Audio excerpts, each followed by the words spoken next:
Hello everyone. आज हम कार्यपत्र 36 करेंगे हिंदी का, जिसमें सवैये के बारे में पढ़ेंगे। ये 1 अक्टूबर 2021 की है।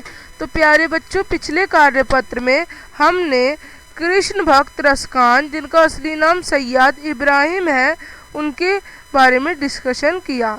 तो आज हम इस कार्यपत्र के माध्यम से कृष्ण भक्त रसखान, जो कि सैयद इब्राहिम है, इनके और सवैयाँ डिस्कस करेंगे। सो आइए इनको स्टार्ट करते हैं। आगे करते हैं दैट, पहले इसको पढ़ते हैं।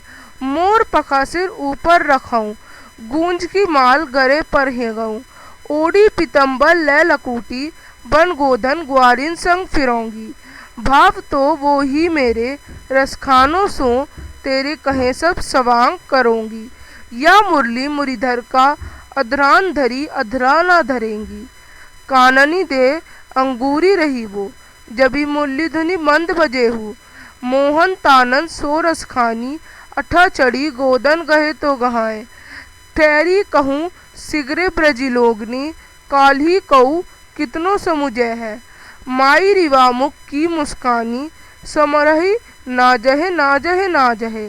तो ये आपका सिवाई है। अब आपको इसका मतलब समझना है। तो पहली 4 पंक्तियों में रसखान जी इन पंक्तियों के माध्यम से कृष्ण के प्रति गोपियों का प्रेम दिखा रहे हैं। एक गोपी अपनी सखी से कहती है कि कृष्ण मेरा प्रिय है और उसे प्राप्त करने के लिए तेरे कहने पर सारा स्वांग भर लूँगी। वह कहती है कि मोर का पंख अपने सिर पर रख लूँगी, गूंज की माला गले में पहन लूँगी, पीला वस्त्र बदन पर ओढ़कर, हाथ में लकूटी लेकर, गोदन को ले ग्वालों के साथ वन में फिरूंगी।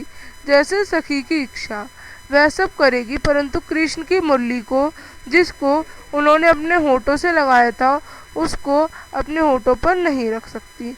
अब अगले का अर्थ है, गोपी कहती हैं कि जब कृष्ण अपनी मुरली बजाएंगे तो वो उससे निकलने वाली मधुर ध्वनि को नहीं सुनेंगी, क्योंकि वो सभी अपने कानों पर हाथ रख लेंगी।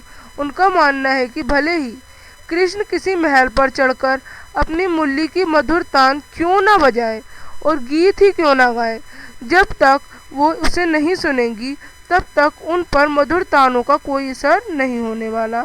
लेकिन अगर गलती से भी मुरली मधुर की ध्वनि अगर उनके कानों तक चली गई, तो फिर हम कभी भी अपने वश में नहीं रह पाएंगे।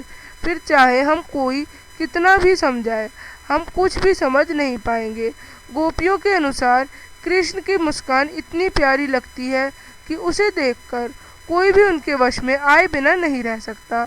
इसी कारणवश गोपियाँ कह रही हैं कि श्री कृष्ण का मोहक मुख देखकर उनसे खुद को बिल्कुल भी संभाला नहीं जाता।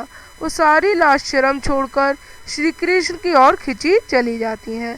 अब नए अपरिचित शब्द। मोर पखा यानी मोर का पंख, पीतम्बर पीला वस्त्र, काननी कानों में, सिगरे सभी, गूंज की माला, लकुटी डंडा या छड़ी, अट्टालिका या कोटा अटा, और ठेरी पुकारना।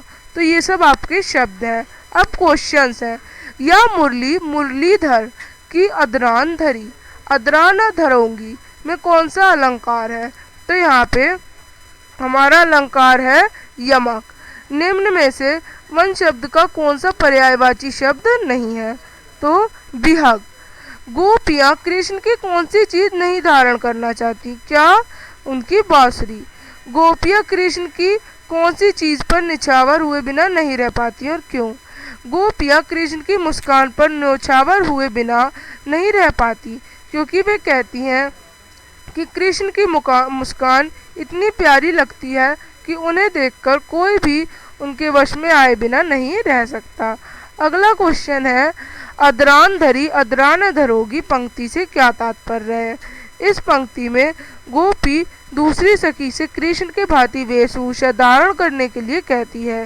गोपी अपनी सखी के कहने पर कृष्ण के समान वस्त्र भूषण को धारण करने के लिए राजी हो जाती है, परंतु वो कृष्ण की मुरली के आधारों पर नहीं रखेगी। तो आप इस तरह से ये वर्कशीट कर सकते हैं। अब हम मिलेंगे अगली वर्कशीट के साथ, तब तक के लिए बाय।